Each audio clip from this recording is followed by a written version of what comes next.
अगर ए क्वेश्चन करता है, अगर ये चीज कहीं दिख जाए सी ही इट नेम, तो हमें यस या यस का प्रयोग करना होगा।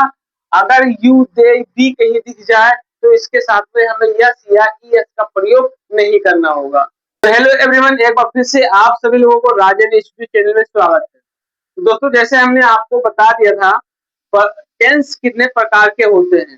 ठीक है, टेंस 3 प्रकार के होते हैं और हर एक टेंस के 4-4 भेद होते हैं।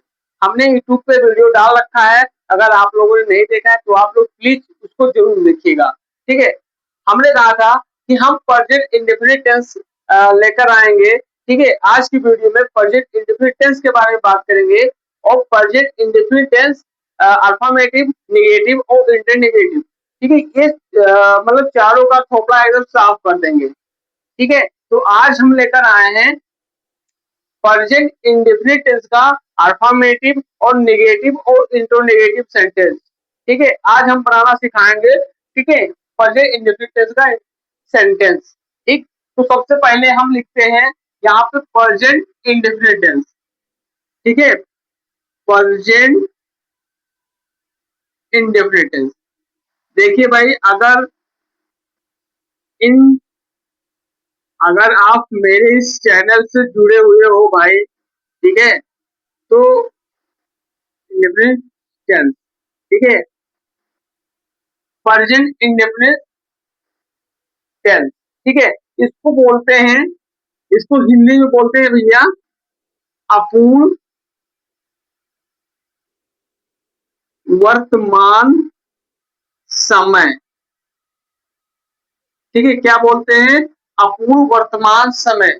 मतलब कोई काम ये बताते हैं, जैसे वे जाते हैं, वे खाते हैं, वे पीते हैं, है ना।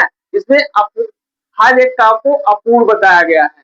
ठीक है, इसका परिभाषा है, प्रेजेंट इंडेफिनिट टेंस का परिभाषा है, यहाँ पे लिखिए आप परिभाषा।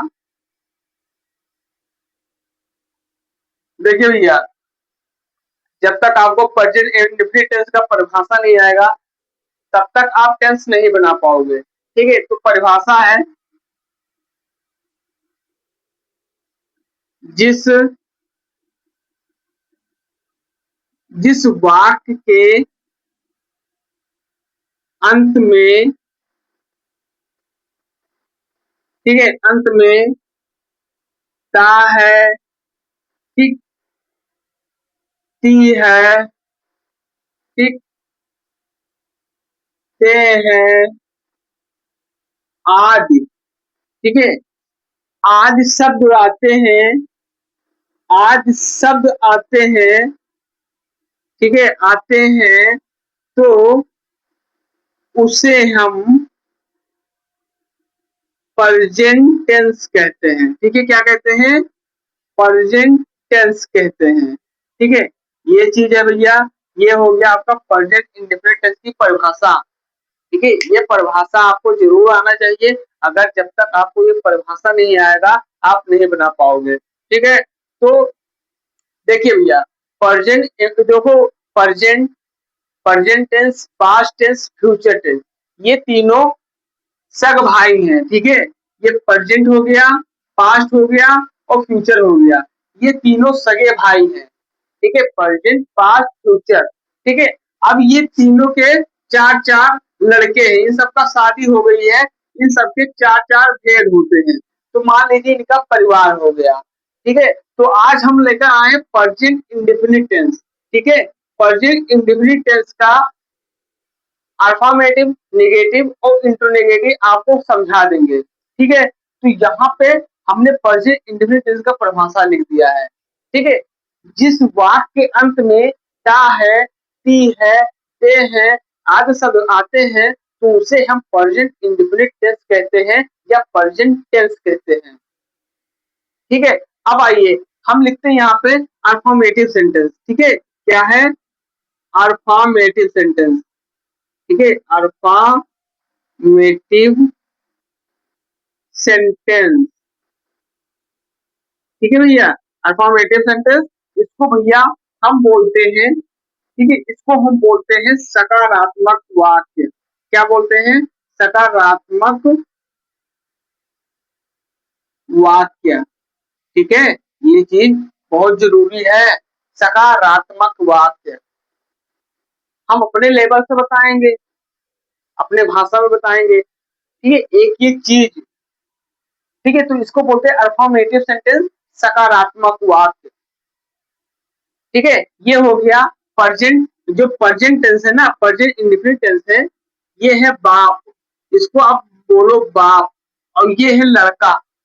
अफर्मेटिव सेंटेंस बड़ा लड़का है, नेगेटिव सेंटेंस मांझिल वाला लड़का है, और इंट्रोनेगेटिव सेंटेंस छोटा वाला लड़का है। ठीक है, तो आज हम प्रेजेंट इंडेफिनिट टेंस के सारे लड़कों के बारे में हम जान लेंगे कि इनकी क्या क्या खासियत है। एक तो प्रेजेंट इंडेफिनिट टेंस का अफर्मेटिव सेंटेंस। ठीक है, इसका नियम देखो भैया, क्या है नियम। ठीक है, इसका नियम, नियम देखिए, ये अफर्मेटिव सेंटेंस कैसे बना पाएंगे। ठीक है, नियम है एक वचन।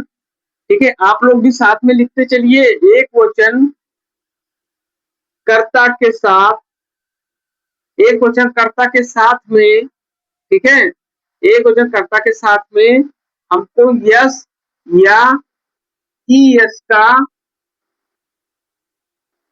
प्रयोग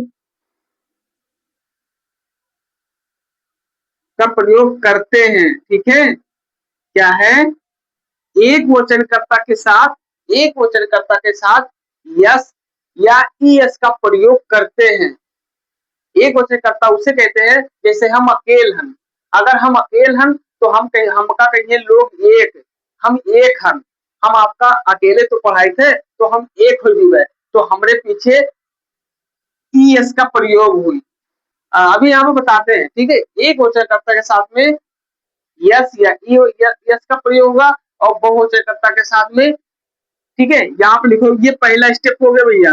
दूसरा स्टेप लिखो, बहुवचन, बहुवचन कर्ता के साथ में, के साथ में यस या ईएस का प्रयोग नहीं करते हैं। ठीक है, ये चीज याद रखना, एक वचनकर्ता के साथ में यस या ईएस का प्रयोग करते हैं, और बहुवचनकर्ता के साथ में यस या ईएस का प्रयोग नहीं करते हैं।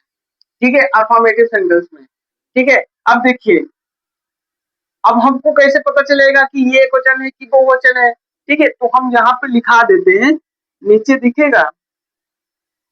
चलिए थोड़ा थोड़ा देते हैं। चलिए देखिए, एक वचन जैसे मान लो सी, ठीक है, ही, ठीक है, इट, नेम के साथ में, सॉरी, के साथ में, साथ में यस या ईएस का प्रयोग करते हैं। ठीक है, ये भैया याद रखना। लो हम लिख दिए हैं, see he it name, see he it name अगर कहीं दिख जाए तो आपको यस या ईएस का प्रयोग हम करेंगे। ठीक है, अब अगर, अब यहाँ पे दिखेगा ना भाई, तो हम इसको मिटाल दे रहे हैं। ठीक है, ये आपने लिख लिया होगा। ठीक है, ये नीचे दिखेगा नहीं तो इसको मिटाल दे रहे हैं भाई। ठीक है, परिभाषा अगर आपने नहीं लिखा है तो इसको रिवाइज करके एक बार फिर से नोट कर लीजिएगा। ठीक है, नोट करना बहुत जरूरी है भाई, ये चीज बता दे रहा हूँ। ठीक है, फिर है यहाँ पे यू, दे, दी के साथ यस या ईएस का प्रयोग नहीं करते हैं। ठीक है, ये चीज याद रखना, यू, दे, दी के साथ यस या ईएस का प्रयोग हम नहीं करते हैं। ठीक है, अगर एक वचन करता है तो हमको यस या ईएस का प्रयोग करना होगा। ठीक है भैया, ये आपका हो गया। ठीक, अब यहाँ पे इसका फार्मूला देखो, फार्मूला जैसे रूल होता है, जैसे मैथ में होता है सूत्र, वैसे इंग्लिश में होता है रूल। ठीक है, तो यहाँ पे हम लिखते हैं रूल। ठीक है, सिंपल सा भाषा हम रूल लिखते हैं। ठीक है, रूल भैया यही मेन है। ठीक है, यही मेन है, देखो सब्जेक्ट, ठीक है, प्लस क्रिया के फर्स्ट फॉर्म, ठीक है, verb plus S, S E S plus object plus other. ठीक है, ये चीज हमने लिख दिया। अब भैया ये हो गया आपका रूल। अब इसी पे आपका सेंटेंस बनेगा।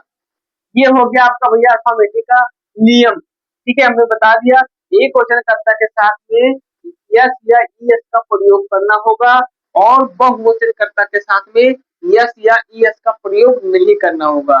ठीक है,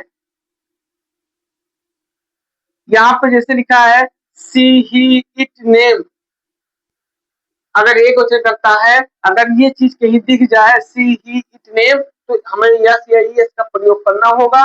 अगर यू दे बी कहीं दिख जाए तो इसके साथ में हमें यस या ईएस का प्रयोग नहीं करना होगा।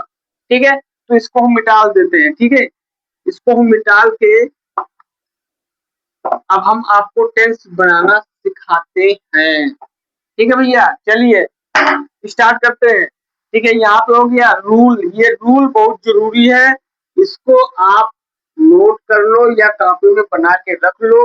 ये हाल ही किसी को पता नहीं होता है, मेन रूल यही है। अगर ये नहीं आपको पता है तो आप सेंटेंस नहीं बना सकते हो। ठीक है, चलो लिखते हैं। पहला से ले रहे हैं, पहला ले रहे हैं, राम स्कूल जाता है। ठीक है, राम स्कूल जाता है। राम स्कूल जाता है, भैया बताओ एक वचन में है कि बहुवचन में है? राम स्कूल जाता है मतलब एक लड़का है, स्कूल जाता है, हम हैं, हम एक लड़का हम पढ़ा रहे हैं तो हम एक हैं, हमारे अगल बगल में कोई नहीं है, हम अकेले हैं, है ना। तो राम स्कूल जाता है नाम है, हमने क्या कहा था, सी ही इट, नाम अगर कहीं दिख जाए तो वो क्या है, एक वचन में है।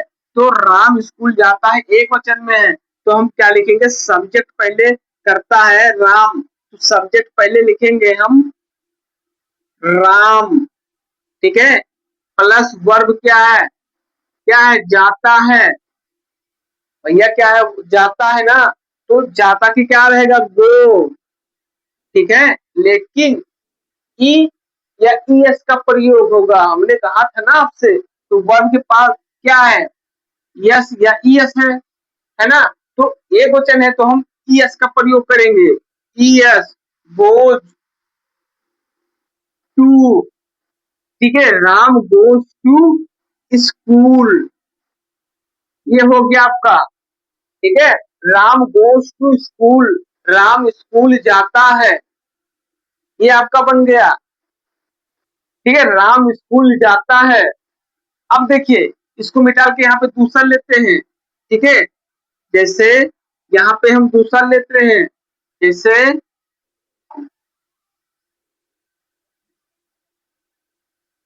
सॉरी, तुम